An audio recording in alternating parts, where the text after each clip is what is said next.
जय श्री कृष्णा। आइए सुनते हैं भगवान शालिग्राम की यह कथा। आपने यह गौर किया होगा कि भगवान विष्णु को कई स्थानों में काले पत्थर के रूप में पूजा जाता है। यही नहीं, सत्यनारायण की पूजा के समय पंडित जी एक काला पत्थर साथ में रखते हैं, जो विष्णु जी की मूर्ति के पास रखा जाता है और फिर पूजा शुरू की जाती है। इसे पत्थर को शालिग्राम के नाम से जाना जाता है। यह श्राप इतना शक्तिशाली था, जिसने भगवान विष्णु को पत्थर में बदल दिया। यह उन्हें स्वीकार करना पड़ा, क्योंकि यह उनकी सबसे प्रिय भक्त वृंदा ने उन्हें दिया था। यह शालिग्राम पत्थर केवल गंडक नदी के तट के पास पाया जाता है। यह आमतौर पर काले या लाल रंग में मिलता है और बॉक्स में रखा जाता है। जो कोई भी यह शालिग्राम पत्थर अपने घर में रखता है, उसे पूजा और साफ सफाई का बहुत ध्यान रखना पड़ता है। यह कहानी है अहंकार, भक्ति, प्रेम और विश्वासघात की, जिसमें भगवान ने भक्त के साथ धोखा किया और जिसकी वजह से उन्हें श्राप मिला। आइए जानते हैं इसकी पूरी कहानी। एक समय जालंधर नाम का एक पराक्रमी असुर था, जो शिव की तीसरी आंख से उत्पन्न हुआ था। यही कारण था कि वह अत्यंत शक्तिशाली योद्धा था। इसका विवाह वृंदा नामक कन्या से हुआ। वृंदा भगवान विष्णु की परम भक्त थी। इसके पतिव्रत धन के कारण जालंधर अजेय हो गया। इसने एक युद्ध में भगवान शिव को भी पराजित कर दिया। अपने अजेय होने पर इसी अभिमान हो गया और स्वर्ग के देवताओं को परेशान करने लगा।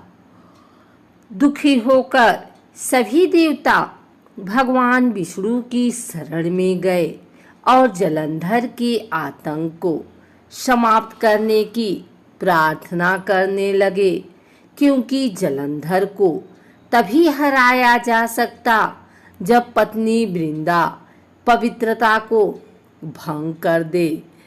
एक असुर की बेटी और पत्नी होने के बावजूद वह भगवान विष्णु की भक्त थी। वह भगवान विष्णु की परम भक्त थी और उन पर उसे पूरा विश्वास था। सभी देवताओं ने देखा कि शिव भी उसे हरा नहीं पाए, तो वे विष्णु की शरण में गए। भगवान विष्णु ने अपनी माया से जालंधर का रूप धारण कर लिया और छल से वृंदा के पतिव्रत धर्म को नष्ट कर दिया। इससे जालंधर की शक्ति क्षीण हो गई और वह युद्ध में मारा गया। जब वृंदा ने भगवान विष्णु को छुआ, तब उसे पता चला कि वह जालंधर नहीं है और उसने पूछा कि वह कौन है। जब वृंदा को भगवान विष्णु के छल का पता चला, तो उसने भगवान विष्णु को पत्थर का बना जाने का श्राप दे दिया। भगवान विष्णु वृंदा के साथ हुए छल के कारण लज्जित थे, इसलिए वृंदा के श्राप को जीवित रखने के लिए उन्होंने अपना एक रूप पत्थर रूप में प्रकट किया, जो शालिग्राम कहलाया। भगवान विष्णु ने वृंदा से कहा कि तुम अगले जन्म में तुलसी के रूप में प्रकट होगी और लक्ष्मी से भी अधिक मेरी प्रिय रहोगी। तुम्हारा स्थान मेरे शीश पर होगा। मैं तुम्हारे बिना भोजन ग्रहण नहीं करूँगा। यही कारण है कि भगवान विष्णु के प्रसाद में तुलसी अवश्य रखा जाता है। बिना तुलसी के अर्पित किया गया प्रसाद भगवान विष्णु स्वीकार नहीं करते।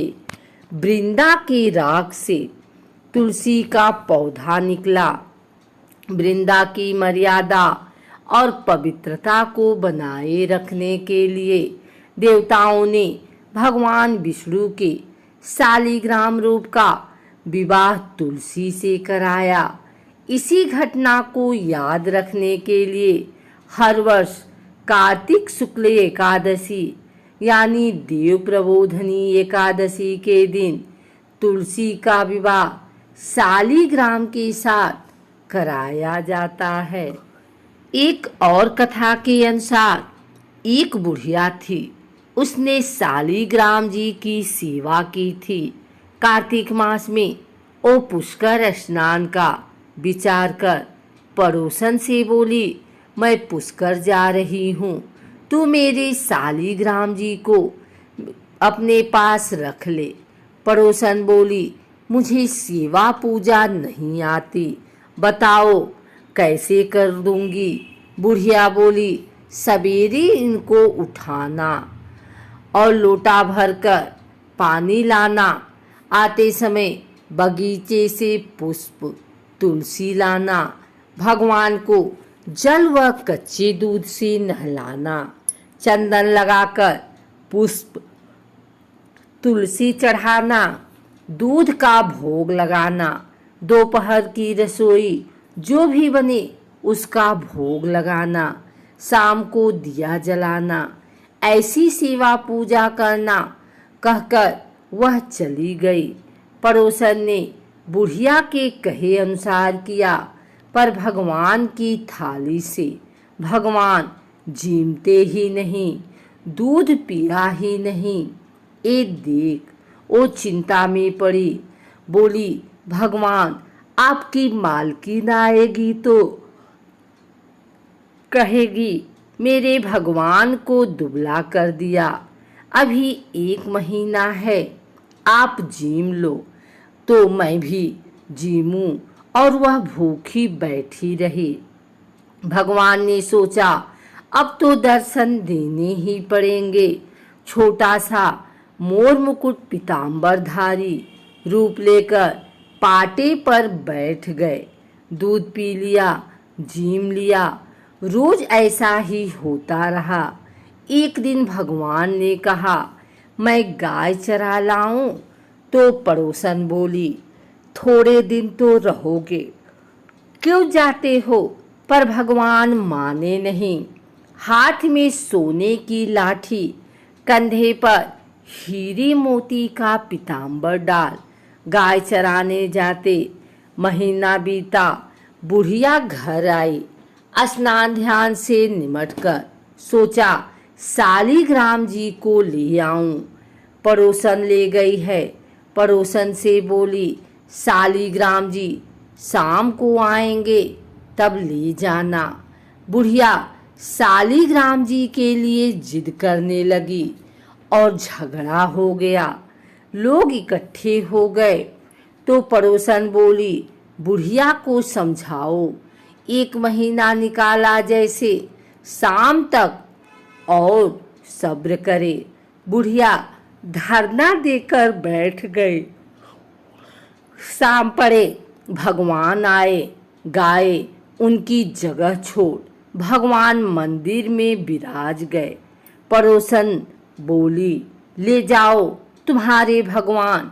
और भगवान से बोली, भगवान बुढ़ी को भी रूप दिखा दो, नहीं तो मेरे प्रति ये अविश्वास कर रही है।